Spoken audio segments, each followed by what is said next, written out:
الله الرحمن الرحيم. بسم الله الرحمن الرحيم. السلام عليكم ورحمة الله تعالى وبركاته. أينما كنتم الصحة العافية. معكم ياسين موسى. لسه صغير. حابين نرسل عليكم أرسل لكم. الدنيا هو الدوارة، الدنيا الدوارة. الرزق من الله. المال لو الضواب بقول لك يعني مال سلي بتويبه، المال سلي بتويبه ده كأنه الدل الشجرة السباب بجاي وأسر بجاي، يعني تلاقي الدل الشجرة دي السبا الباكر دل بجاي والأسر تلاقي يكون بجاي. المال دي هي اليوم تلاقي بكرة تروح. هكذا. الأخو ده السند، أخوه هو السند لك مهما كان أهو ما تهليه. يعني لا تسلم أخوك يعني السلام جاف. شارك معه في الرأي وشارك معه في المادية. أخوك ده هو أخوك مهما كان حصل. يعني في قصة ناس بيقول يعني في حلة ناس عندهم البير، البير ده داخل كان القرد خشة في داخل البير وقاعد. كل مرة البير ده هو الطويل، يعني الناس يعني بيمشوا هناك يعني عندهم الجركانات عشان بيتلوا الموية دي. كل جركان عشان إنه بدخلوه في تل الموية. القرد ده هو يقطع في الحبل ده. هم ما عارفين إنه البير ده يكون جواه فيه الجن وحاجة زي كده. يعني الناس ما قدروا إنه خشوا اللو في حاجة دي. في زول كده في هلة زول قيت يا زول ماني كده وزول يعني زول يعني حياته الحمد لله. ناس فكروا يعني داري يجيبوا دخلوا زول ده عشان إنه يعني يقاموا حاجة دي، ومهما كان شنو إنه يتلوا حاجة دي. زول ده يعني زول فكروا، زول جو شاوروه، زول قال لي ما مشكلة. خلاص زول ده هو وحيد في وسط الناس في الهلة دي.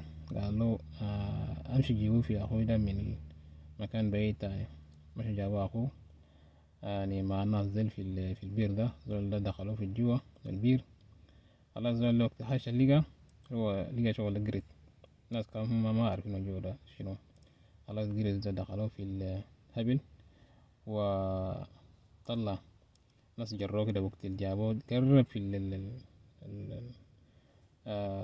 في الباب البير ده. ناس كله جروا زول ما عدا وحيد أخوه ده واقف.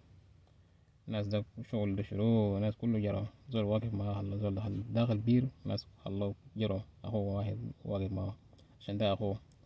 والقصة التاني برضه شنو، في زول أخوه مات في بالليل ودوه في المقابر عشان إنه يدفنوه.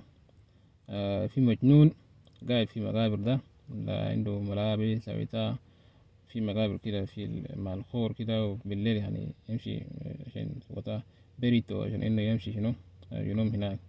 ناس مشوا هناك عشان إنه داري يغفروا خفرة المقبرة عشان إنه بتاع جنازة وكده.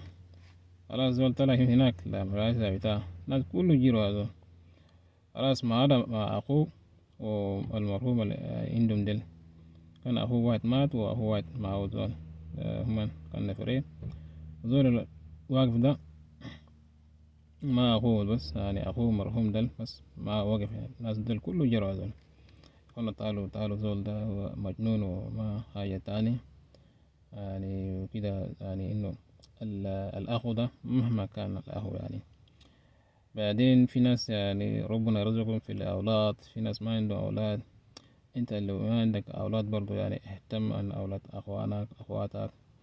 انا اخو ده واد خال واد ام كله يعني التقيف معه.